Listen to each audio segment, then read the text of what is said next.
Dear student, आज हम पढ़ेंगे क्लास 10 की एक्सरसाइज 7.2 के क्वेश्चन नंबर 7 को। तो क्वेश्चन नंबर 7 को पढ़ने से पहले मैं ये आपको कह देना चाहता हूँ कि आप वीडियो को पूरा देखिए ताकि आपको पूरे क्वेश्चन अच्छे से समझ में आ जाए।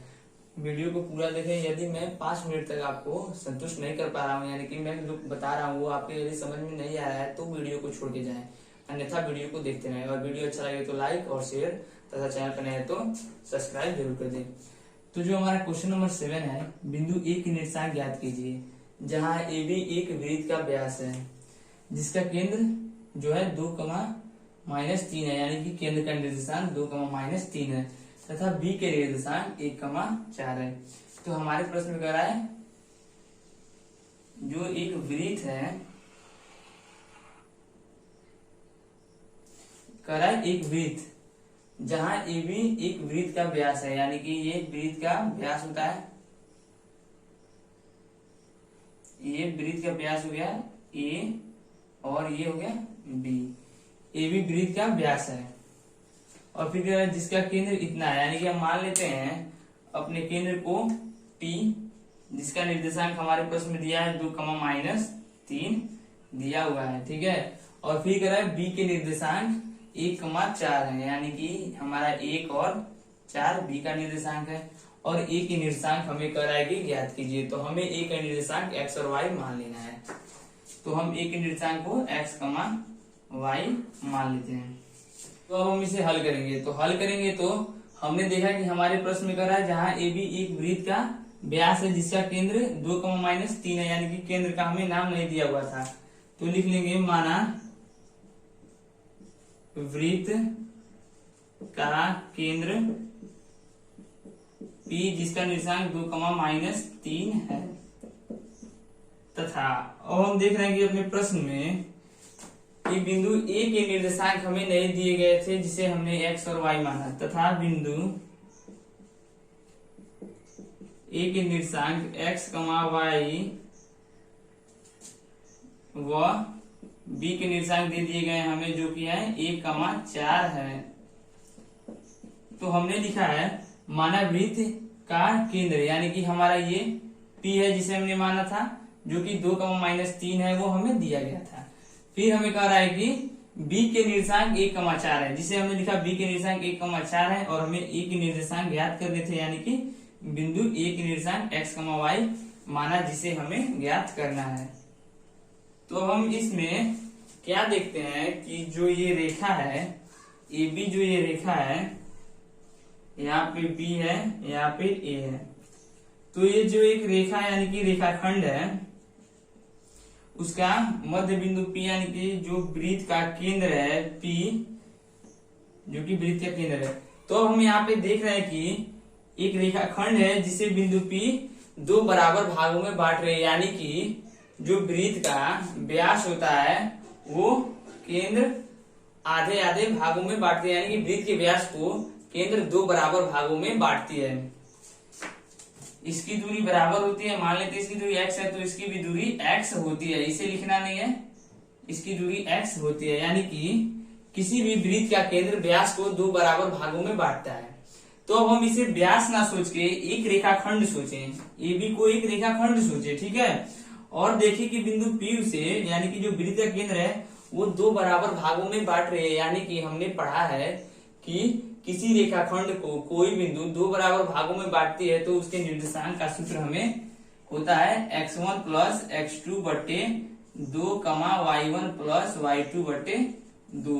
ये हम पढ़ चुके हैं कि यदि किसी रेखाखंड को कोई बिंदु 2 बराबर भागों में बांटती है तो उसके निर्देशांक का सूत्र होता है x1 + x2 y2, y1 + y2 y2। तो अब हम यहाँ पे थोड़ा भाषा बना के लिखते हैं। हम जानते हैं, लिखते हैं, चूंकि हम जानते हैं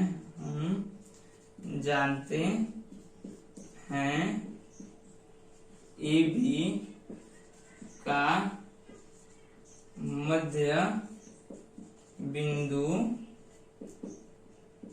P जिसके निर्देशांक 2, -3 है, जो ए बी को 2 बराबर भागों में बांटती है। यदि आप ऐसे भाषा बना के क्वेश्चन को यदि बनाते हैं तो एग्जामिनर आपको पूरे में पूरे नंबर देगा, ठीक है। तो हमें लिखा चूंकि हम जानते हैं, यानी कि जैसा मैंने पहले समझाया, चूंकि हम जानते हैं ए बी, यानी कि ए बी का मध्य बिंदु P है जिसके निर्देशांक 2, है, जो ए बी को दो बराबर भागों में, यानी कि मान लेते हैं ये भाग यानी कि ए पी एक्स है तो हमारा बीपी भी एक्स होगा, ठीक है। तो अब नीचे लिखेंगे बिंदु P के निर्देशांक, तो इसे नोट कर लीजिए, इसे मैं मिटा देता हूं।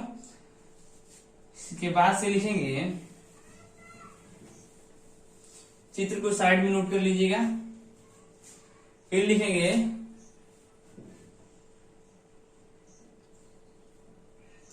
इसलिए बिंदु P के निर्देशांक, इसलिए बिंदु P के निर्देशांक।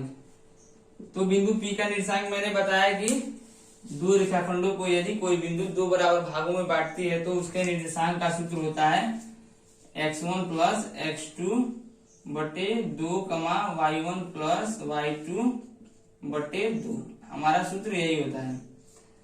तो अब हम यहाँ पे देखते हैं कि अब इसकी हमें आवश्यकता नहीं है, चाहे तो इसे मिटा सकते हैं, तो मैं इसे मिटा देता हूं।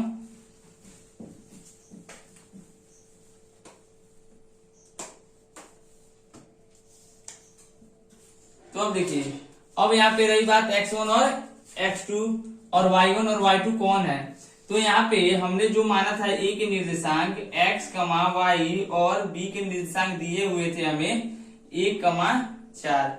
तो हम यदि चाहें तो x1, y1 इसे मान सकते हैं, x2, y2 इसे मान सकते हैं, या चाहे तो x2, y2 इसे मान सकते हैं और x1, y1 इसे मान सकते हैं। वो आपके ऊपर निर्भर करता है कि आप किस प्रकार मानेंगे।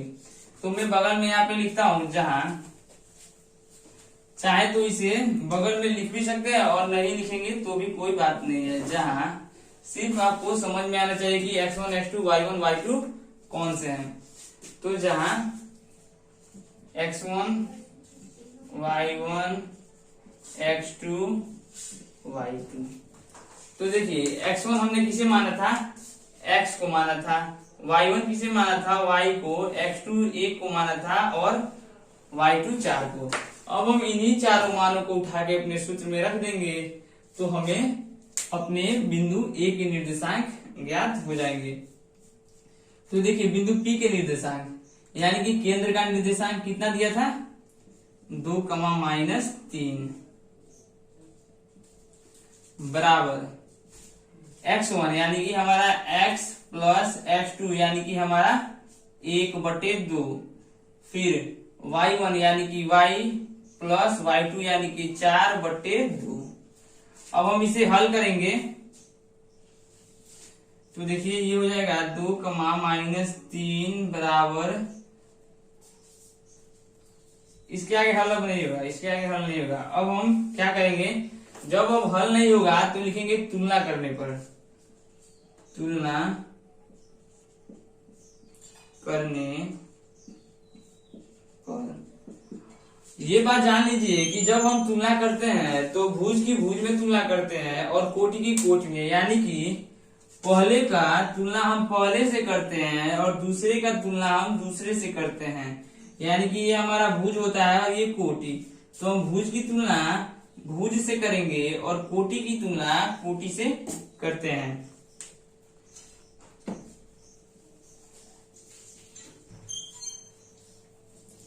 तो अब चलिए हम तुलना करते हैं।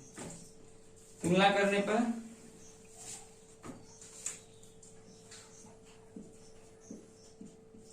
तो अब हम भुज की भुज से तुलना करेंगे, यानी कि 2 बराबर हो जाएगा x प्लस 1/2, इससे हमारे x का मान आ जाएगा। फिर अब हम कोटि की कोटि से, यानी कि दूसरे की दूसरे से, -3 बराबर y प्लस 4/2, इससे हमारे y का मान प्राप्त हो जाएगा। तो हम यहाँ पे क्या देखते हैं, 2 बराबर x प्लस 1/2, यानी कि x के नीचे कुछ नहीं है तो 1 है, और हम तिर्यक गुणा कर लेंगे। तो जब हम तिर्यक गुणा करेंगे तो 2 का 2 से यानी कि 4 बराबर इसका x प्लस 1 का 1 से करेंगे तो हमारा वही आएगा x प्लस 1, और फिर इसका तो कुछ नहीं है तो बटे 1 है। अब हम तिर्यक गुणा करेंगे तो इसका इसमें करते हैं, इसका इसमें करते हैं, यानी कि 2 का -3 से करेंगे तो -6, और ये हो जाएगा y प्लस 4/2। एक बार चेक कर लेते हैं कि पूरे आता है या नहीं। तो ये नीचे का हिस्सा कट जा रहा है, इसे मैं ऊपर सॉल्व करता हूं। इसे नोट कर लीजिए, अब हमें इसकी आवश्यकता नहीं है। तो देखिए, तो इसे जब हम यहाँ पे हल करेंगे तो हम तिर्यक गुणा करते हैं तो इस प्रकार से करते हैं, यानी कि 2 का 2 से करेंगे तो हमारा जाएगा 4 बराबर, फिर x प्लस 1 का 1 से करेंगे तो हमारा x प्लस 1 ही रहेगा। फिर दूसरी तरफ इसमें भी ऊपर वाले का नीचे से, नीचे वाले का ऊपर से, यानी कि -3 का 2 से करेंगे तो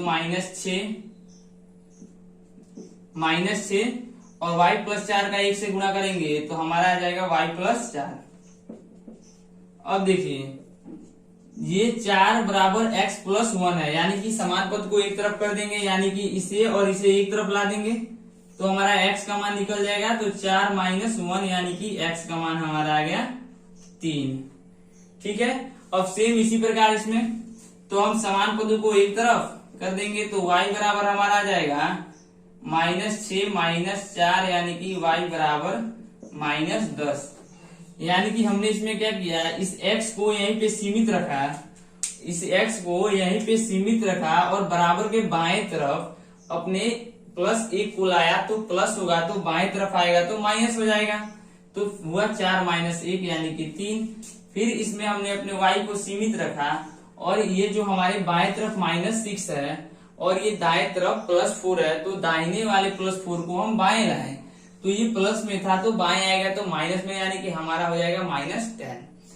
तो यहां से अब लिख देंगे, इसे नोट कर लीजिए, इसे मिटाता हूं। तो अब यहां से लिखेंगे, अतः बिंदु A का निर्देशांक, अतः बिंदु A का निर्देशांक बराबर, हमने ज्ञात कर लिया बिंदु A के निर्देशांक को हमने x, y माना था, तो इसलिए हमारे बिंदु A का निर्देशांक हो जाएगा x के स्थान पे 3 और y के स्थान पे -10। तो इस प्रकार जी हमारा क्वेश्चन नंबर 7 हल हो गया, जो कि काफी बेहद आसान था। तो चलिए, वीडियो पसंद आया तो लाइक कर दीजिए, चैनल पे नए तो चैनल को सब्सक्राइब कर दीजिए तथा अपने दोस्तों के पास शेयर कर दीजिए।